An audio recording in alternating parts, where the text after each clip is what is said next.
बातमी रायगडमधून आहे। सुनील तटकरे यांना शह देण्यासाठी शरद पवार यांनी एक मोठा डाव आखलेला कळतंय।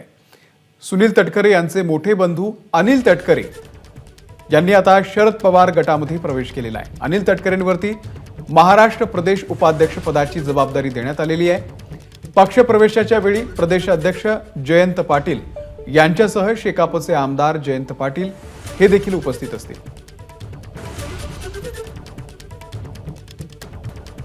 तर सुनील तटकरे यांना शह देण्यासाठी शरद पवार यांनी मोठा डाव आखलेला आहे। सुनील तटकरे यांचे मोठे बंधू अनिल तटकरे यांनी शरद पवार गटामध्ये प्रवेश केलेला आहे। अनिल तटकरेंवरती महाराष्ट्र प्रदेश उपाध्यक्ष पदाची जबाबदारी देण्यात आलेली आहे। पक्षप्रवेशाच्या वेळी शरद पवार गटाचे प्रदेश अध्यक्ष जयंत पाटील आणि शेकापचे आमदार जयंत पाटील हे देखील उपस्थित होते। एबीपी माझा, उघडा डोळे बघा नीट।